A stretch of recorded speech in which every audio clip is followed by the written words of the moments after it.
Hello, hello, hello, dreamers, and welcome back to Dream Queen by Perla. So, fire and fire, love connection for the week of August 4th through the 10th.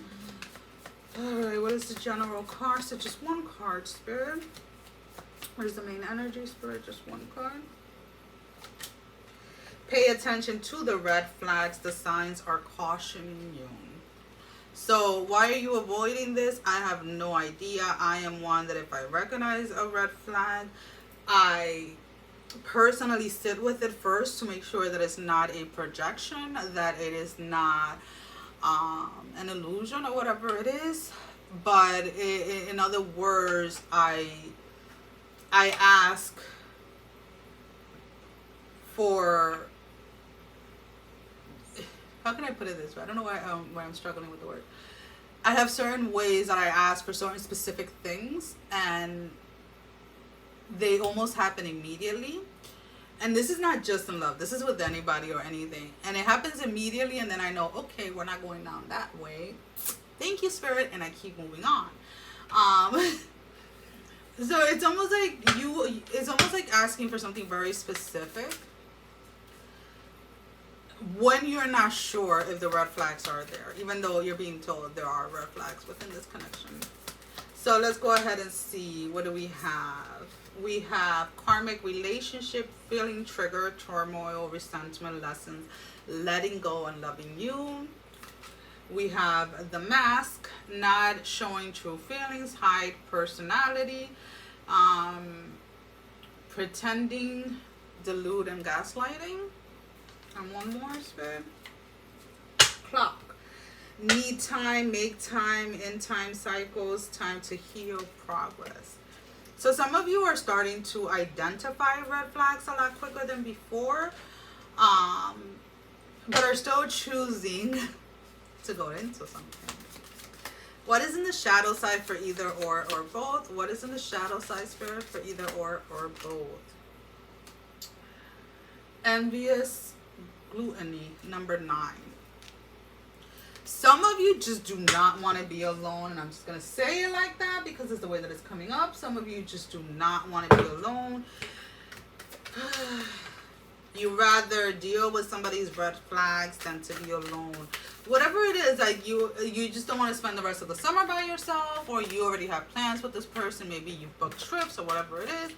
Hey, to each his own. I'm not here to judge. I'm just letting you know, if you feel that there's red flags there, you're not imagining them. They are there.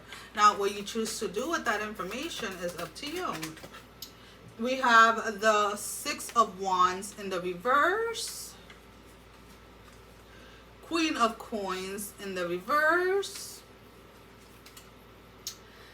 7 of Swords in the reverse. So you know, like with Cinderella and the Queen of Wands in the reverse, where the shoe didn't fit the sisters, right? And they try and they try and they try and they try and they try and they try, and it just didn't fit.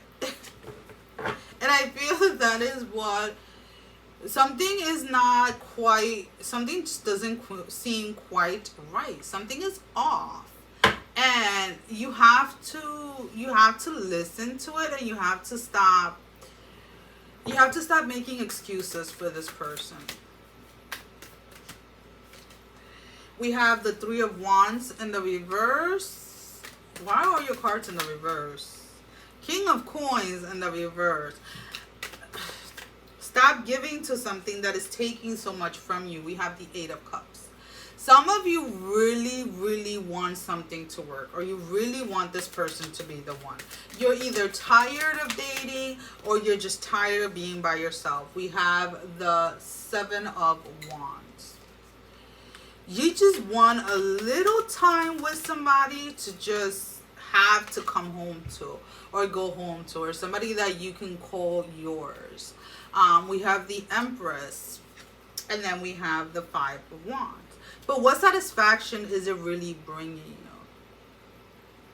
Because whatever it is that you're trying to claim,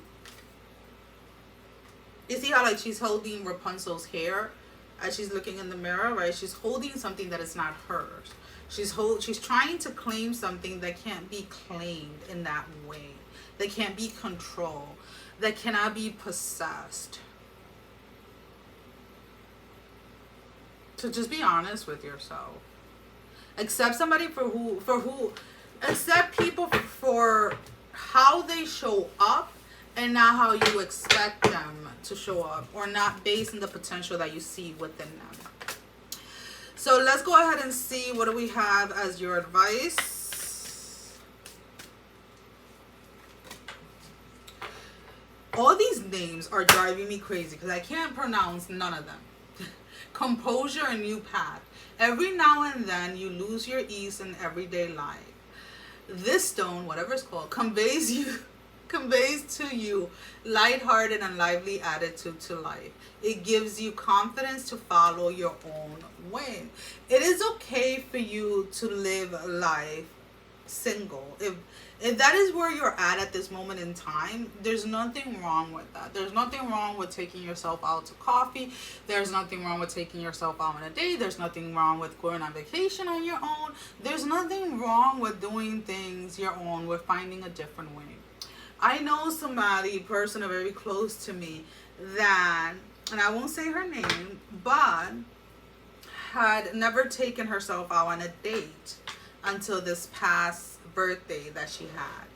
And she got all, and it wasn't that she was like, it's not because she was single, because she wasn't at the time, but it was something that she had never experienced. It was something that she had never done.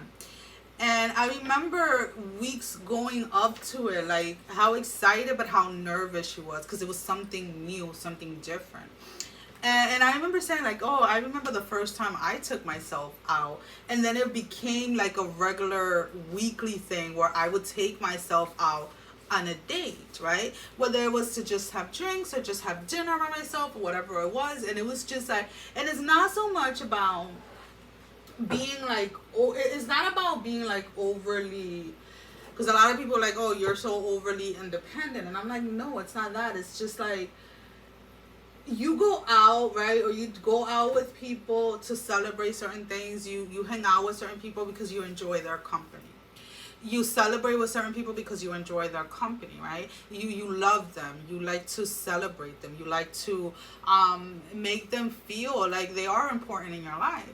So why is it taking yourself out sometimes is looked at as like trying to be overly independent or trying to prove something, when in reality, you love yourself, you want to celebrate yourself, and sometimes you just need time to just be by yourself. Sometimes you just want to go ahead and have dinner and, you know, either think about like what you have accomplished, or think about like, you know, daydream about the things that you want to do. And no one should tell you that you are suffering or struggling from A, B, C, or D because of what you choose to do in that moment in time, right? Now, with that being said, sometimes it can be used as a defense mechanism, right? Wanting to always do everything by yourself because you're afraid to count on somebody else. But that's not what I'm talking about here. I'm talking about here about learning to spend that time with yourself and not being afraid to be by yourself. Because just because you're not physically in a relationship doesn't mean that you are by yourself. We are all connected. And unfortunately, a lot of people have lost sight of that. And I don't know why I had to give that backstory, but that is what came out. Well, guys, as always, thank you for all your love and support. Thank you for liking, sharing, subscribing to the channel. Thank you to all of those that have been donating. It is greatly appreciated. And if you have not liked, share, or subscribed, I encourage you to do so. It definitely helps with growing the channel, getting the video out there for more people, as well as keeping me accountable. For personal readings, all that information can be found down below in the description. Sending every single one of you love, strength, and blessing, guys. Take care. Mwah, I love you. Bye-bye.